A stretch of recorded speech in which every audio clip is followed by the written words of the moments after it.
नरेंद्र मोदी जी ऐसी शख्सियत हैं जो कि देश हो या विदेश हर जगह प्रसिद्ध हैं। मोदी जी हमारे देश के 15वें प्रधानमंत्री के रूप में कार्यरत हैं। सन 2014 और फिर 2019 के आम चुनाव में मोदी जी ने ऐतिहासिक जीत हासिल की है। मानो पूरे देश में मोदी लहर सी आ गई हो। अधिकतर भारतीय मोदी जी पर पूर्ण विश्वास रखते हैं कि वे उन्हें उज्जवल भविष्य देंगे। स्वतंत्रता के बाद ऐसी जीत हासिल करने वाले ये भारत के पहले प्रधानमंत्री बने। लगातार दूसरी बार मोदी जी ने पूर्ण बहुमत के साथ सत्ता में जीत हासिल की। प्रधानमंत्री बनने के पहले से लेकर बाद तक इन्होंने भारत देश के विकास के लिए कई महत्वपूर्ण कार्य किए। हालांकि मोदी जी बहुत से विवादों में भी घिरे पाए गए, लेकिन इनकी नीतियों की हमेशा प्रशंसा की जा रही है। मोदी जी ने अपने जीवन में क्या क्या महत्वपूर्ण कार्य किए हैं एवं इनका अब तक का जीवन कैसा रहा है, ये सभी बात आज हम आपके साथ करेंगे। दूसरी बार प्रधानमंत्री के रूप में चुने गए नरेंद्र मोदी अब एक ग्लोबल फिगर हैं। वह शक्तिशाली, एक साहसिक निर्णय लेने वाले, दूरदर्शी के तौर पर जाने जाते हैं। दुनिया भर के राजनीतिक विद्वानों ने उनके बारे में जानने और ज्ञान प्राप्त करने के लिए उनकी रैलियों में और भाषणों को सुना, देखा और भाग लिया। लेकिन फिर भी प्रधानमंत्री नरेंद्र मोदी कई लोगों के लिए एक पहेली बने हैं और उस पहेली को सुलझाने के लिए अब तक भारतीय और विदेशी मूल के कई लेखकों द्वारा उन पर कई किताबें लिखी जा चुकी हैं। नरेंद्र मोदी जी का जन्म गुजरात राज्य के मेहसाना जिले के एक छोटे से टाउन में हुआ। नरेंद्र मोदी जी के परिवार की आर्थिक स्थिति अच्छी नहीं थी।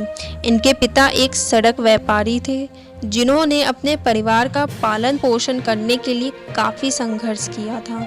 मोदी जी की माता एक गृहिणी महिला है। मोदी जी ने बचपन से अपने परिवार का समर्थन करने के लिए अपने भाइयों के साथ रेलवे स्टेशन में चाय भी बेची।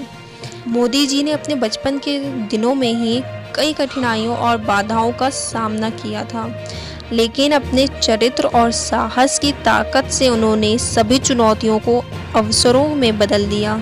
इस तरह से इनका शुरुआती जीवन काफ़ी संघर्षपूर्ण रहा। नरेंद्र मोदी बचपन में ही साधु संतों से प्रभावित हुए। वे बचपन से ही सन्यासी बनना चाहते थे। सन्यासी बनने के लिए मोदी स्कूल की पढ़ाई के बाद घर से भाग गए थे। इस दौरान मोदी पश्चिम बंगाल के रामकृष्ण आश्रम सहित कई जगहों पर घूमते रहे। हिमालय में कई महीनों तक साधुओं के साथ रहे। 2 साल बाद जब वह हिमालय से वापस लौटे तब उन्होंने संन्यास जीवन त्यागने का फैसला लिया। 1971 में भारत पाक युद्ध के ठीक बाद मोदी एक प्रचारक के रूप में आरएसएस में शामिल हो गए। आरएसएस में उनके योगदान को स्वीकार करते हुए और 1977 के दौरान आपातकालीन आपात आंदोलन में उनकी सक्रिय भागीदारी से उन्हें अतिरिक्त जिम्मेदारियां दी गई। धीरे धीरे एक एक कदम बढ़ाते हुए उन्हें जल्द ही गुजरात में अखिल भारतीय विद्यार्थी परिषद का प्रभारी बनाया गया। आरएसएस ने उन्हें 1985 में भारतीय जनता पार्टी में शामिल किया।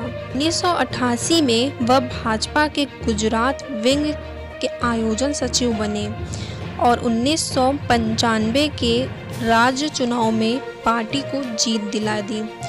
इसके बाद उन्हें भाजपा के राष्ट्रीय सचिव के रूप में नई दिल्ली में स्थानांतरित किया गया।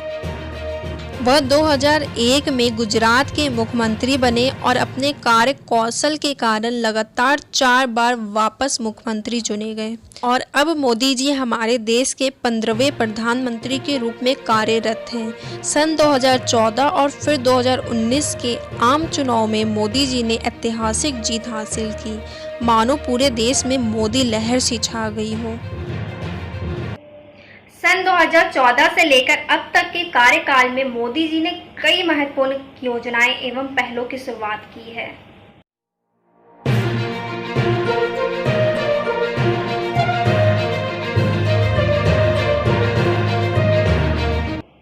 बात करें विवाद एवं आलोचना की तो मोदी जी शुरू से ही विवाद एवं आलोचनाओं में रहे हैं।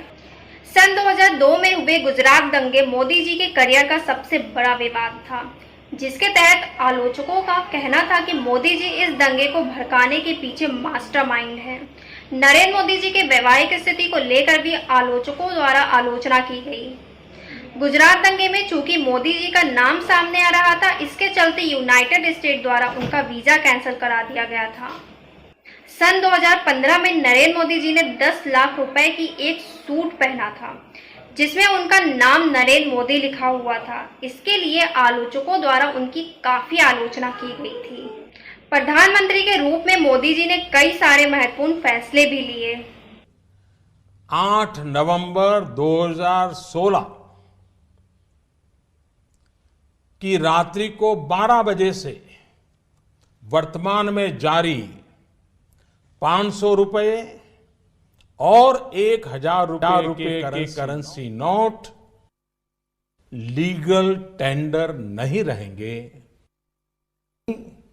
ये मुद्राएं कानूनन अमान्य होगी। GST goods and service tax के रूप में जाना जाता है, लेकिन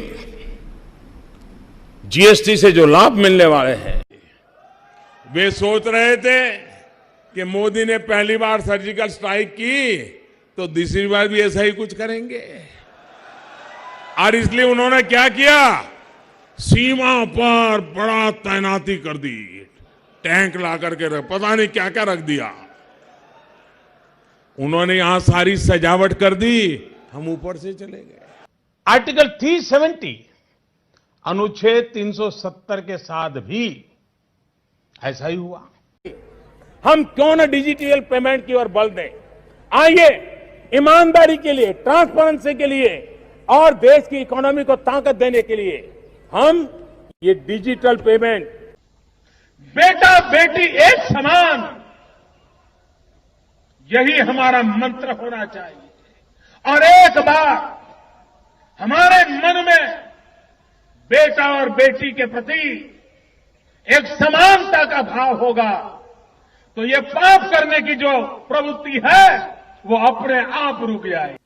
पूरे देश में आज रात 12 बजे से संपूर्ण देश में संपूर्ण लॉकडाउन होने जा रहा है। आत्मनिर्भर भारत, आज का ये दिन करोड़ों राम भक्तों के संकल्प की सत्यता का प्रमाण है। आज का ये दिन सत्य, अहिंसा, आस्था और बलिदान को न्याय प्रिय भारत की एक अनुपम भेंट है। अक्सर देखा गया है कि प्रधानमंत्री नरेंद्र मोदी जन्मदिन के अवसर पर अपनी मां हीराबेन से मिलने के लिए गुजरात जाते हैं। हालांकि कोरोना संक्रमण के बीच इस साल वह जाएंगे कि नहीं, इसकी आधिकारिक सूचना अभी तक नहीं मिली।